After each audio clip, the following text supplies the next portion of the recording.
This is going to be a recurring theme with all the gaming series that I have played. But why the fuck does the third game in the series always have the most problems? Why? I know the saying of how things come in threes, celebrity deaths come in threes, family deaths come in threes, consoles release their third generation that has a shitload of problems, PlayStation 3, Xbox One, Nintendo 64, which was a damn good machine, but the lack of games killed that motherfucker, not to mention Sony PlayStation grabbed all the Japanese RPG games. But anyway, we'll talk about that another day. But in video games, the third game has always seemed the most problematic, and when I get into the series that I've played and bought over these years, you guys are going to see that that shit holds true almost all the time.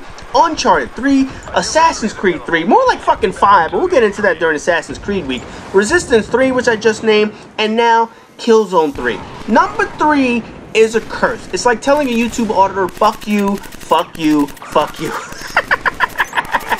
Nah, man, here's the deal. Killzone 2, as I mentioned, set the bar extraordinarily high in terms of design, graphics, functionality, and enemy AI. Its storyline left a little bit to be desired, but it probably needed a little more oomph in that ass to make it a little memorable. But overall, Killzone 2 had the challenge of meeting extraordinary hype, and for the most part, it actually met its expectation. Multiplayer had its flaws as well, so there was plenty of room for improvement going into Killzone 3. Most studios tend to listen to their critics on a mediocre game, and they manage to improve on it. You'll see that with Assassin's Creed, with Uncharted, Little Big Planet, all the future videos.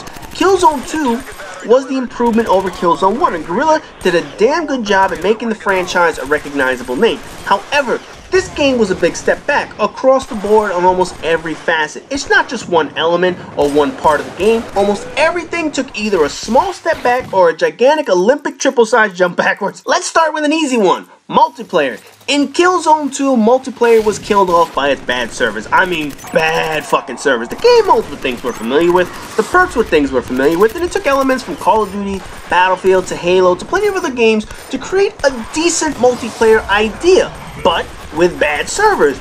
Instead of Killzone 3 improving on the servers, somehow that shit got worse. A lot worse. I don't fucking get it. How does shit get this fucking bad? They lowered the number of maximum players in a room from 32 to 16 and 24 in different game modes. Shit, that sounds great because logically that seems like there will be a lot less lag. Nope, the lag was just as bad, if not worse in this game. You know, I did whole fail volumes on this video showing how bad the lag spikes were in the game. You know, you would die in what appears to be one bullet. You would not be able to kill enemies with less than anything but 4 to 5 bullets. And then there was the issue of 2 people killing each other at the same exact time. Because of the lag, you would both just end up there shooting each other in the fucking face until both of you died. Oh man, how the fuck was that not improved? You know, it was shitty in Killzone 2, and you would think, hey, let's fix this bullshit. Nope, never fixed it. You know, Warzone returned with the best of 7 idea. That was a pretty good concept, and they improved on some of the items like the tacticians capturing spawn beacons instead of flares, removing the assault class, you know, the motherfucker that could have infinite rockets and fire that shit into spawns. So they made some good improvements. They also protected the spawn points a little bit better by putting them in far-to-reach areas. You know, didn't allow people to just rocket that shit all the time.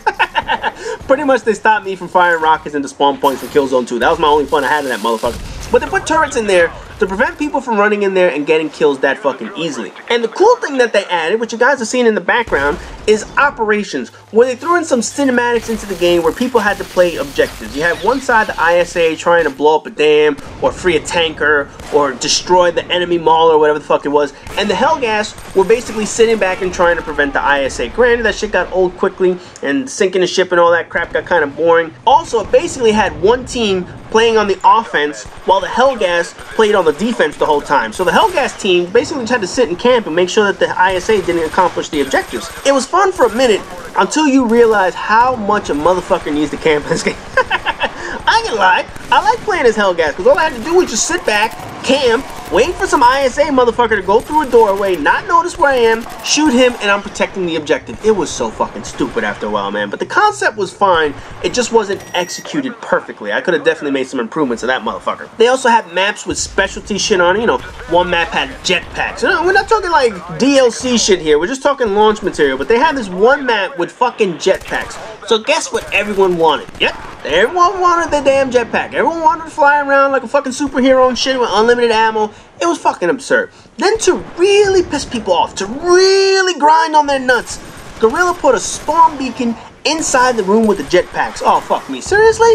Basically, the team that managed to get a tactician into that room would have all the jetpacks. If the opposing team didn't get players into that fucking room, which is the top of the map, they got no jetpacks. Whenever I saw that map, my goal was to solely be the tactician to get it to that spawn beacon. Because if I didn't, I would always end up on a team of assholes who couldn't control that room, and I would get killed by jetpacks the whole fucking game. The other item that was in the game were those exoskeletons, whatever they wanted to call that shit. Walking tanks with guns, we'll just call it that. Of course, everyone wanted that shit because it's cool to walk around in a fucking tank. So you had to make sure that your team had at least one exo to combat the inevitable exo the other team would have. Seriously, that shit was so fucking stupid. Every time one tank blew up, you had to go get the other one to make sure you could blow up their fucking tank. God, that shit annoyed the fuck out of me, man. Now, most of the classes returned, and while I made my opinion known about those shits, my biggest pet peeve that I have was the scout class. Invisibility if you stay still. Now, let's just think about this for a minute. They need you to stay still. In other words, camp to remain invisible. That's not a joke. That's what actually occurred. If you stay motionless, invisibility will kick in and people won't see you. How fucking stupid is that idea? Now, just think about this for a second if it were to invade Call of Duty. Sit in a corner with your gun pointed at a door, don't move, and you'll be invisible. Can you think about that? Oh man, I ain't gonna get into it. And you know what? That's gonna be in that advanced warfare crap that Sledgehammer just showed. But anyway, the biggest letdown in this game was the campaign. Killzone 2 set the bar high for almost everything other than their storyline. So when Killzone 3 released, you would have expected an improved upon storyline. They already had the great enemy AI, they already had fantastic visuals, the only thing they needed was a storyline to match that, and the shit failed. The portions that made Killzone 2 great returned here, the great enemy AI, the graphics, and all that crap. But guess what? Because Killzone 2 knocked shit out of the park in their release, all the other games realized they needed to improve, and they did. Other franchises went out and they created smarter AI. They created photorealistic images, large-scale boss fights that actually took skill, you know, the Colonel Raddick fight and shit like that. Studios copied Killzone 2's model, and it was a damn good model to copy. So Killzone 3 didn't have the wow factor going in that Killzone 2 did. Killzone 2 shocked the shit out of everybody with how good a game can be. So all the other studios realized, this is the game we need to step up our efforts to match. And most of them, most of the successful series that is, they went out and they were able to match what Killzone 2 did in their campaign. Again, this game didn't lose out on quality. Killzone 3 is still a high quality game, but the other studios caught up to Guerrilla's quality. Killzone 3 didn't blow away the competition the same way Killzone 2 did. So that advantage they had is now gone. So what does that leave you? That leaves you with the storyline. Can you improve upon the storyline that was the thing holding back Killzone 2? Nope, not one fucking iota. Matter of fact, they started that story at the worst possible place. Holy fucking shit, this thing pisses me off like you can't imagine. Although they did a bit of creative storytelling in the narrative to avoid this, but basically the story started from the same exact spot the prior game left off. No, really, you end part 2 sitting on the steps of the Capitol building, and part 3 starts with your escape from that fucking building. Rule number 1 of making any sequel in any genre, whether it's a video game, a movie, a book, comic book, doesn't fucking matter. You never, ever, ever, ever, ever start a sequel from the point the prequel left off at. Ever. No narrative should ever be told in this fashion. And while Killzone attempted to avoid that with the whole flashback crap, the story essentially starts from the moment you leave Killzone 2. Now, people may ask, why can't you start off a sequel from where the last one left off? It's simple. It shows that your prior story was not a complete story. If you need to pick up a story right where the other one left off, then a reader or viewer must ask the question, why did you stop the first story in the first place? Why not just continue the story until the end of the narrative? Why do you need a second story to explain the definitive end of the first story? You know, unless you have a direct cliffhanger, such as Back to the Future, you don't start a sequel from the moment it left off. Obviously, Seb and Rico are still alive. They made it out okay from Visari's palace or whatever the fuck that shit was. No need to show that they made it out okay. If you want a real cliffhanger, then show their escape at the end of Killzone 2 only for them to get left behind. That's a cliffhanger. That's where you leave off the story and you can pick up the next one. Trying to backlog incidents from a flashback standpoint is a cop-out on the storyline. It shows that the original Killzone 2 narrative was not complete. It shows that all the work you did to get to the end of Killzone 2 really isn't the end of the story, because Killzone 3 needed to pick up directly after that moment. And that's just the first 20 minutes of the game. Then you realize not much has changed in the game. The battles are still fantastic, the graphics are as stunning as before, but the shitty storyline and plot are not cleaned up. Basically, it was the same shit all over again. First we're fighting a war, and now we're fighting to get home and get away from the war. And in between, we're gonna make you fight the biggest fucking tank you've ever seen. Seriously, that Mauler fight was fucking amazing. The action itself is never boring. The problem is always the storyline of this motherfucker. And the finale is where the shit really hits the fan. You know, after playing a first-person shooter for hours, the shit now turns into full fucking Star Wars. Are you kidding me? No, really. The end fights are you flying around in a goddamn Jedi plane shooting motherfuckers out of the sky. You know, I was kind of waiting for Darth Vader to show up and have a Death Star fire my ass. You know, luckily that shit never happened. The game ends with some closure. Finally. But it sets up for the sequels like Shadowfall and all that other shit that comes after it. But this is the thing that killed me. You just played a first-person shooter for the better part of 4, 5, 6 hours. There were some vehicle fights. There were some other moments other than just ground moving and walking around and shit like that. But the end of the game is you fighting in a plane. Think about that. Why is that the end of the game? Why couldn't that come in the earlier part of the game? There's no boss fight. There was no Colonel Raddick fight. It was basically you flying around a fucking Star Wars pod race or whatever the fuck it was, shooting shit, avoiding shit, and trying to make sure that you didn't get shot out of the sky and killed. That was the end of the game. And once you completed it, oh hey, we got a final cutscene. I don't get it. How come you did everything right at the end of Killzone 2 with your Colonel Raddick fight with the end of the story, and in this one, you couldn't get it right? I don't get it. Who the fuck wrote the end of this shit? You know, I want to say this.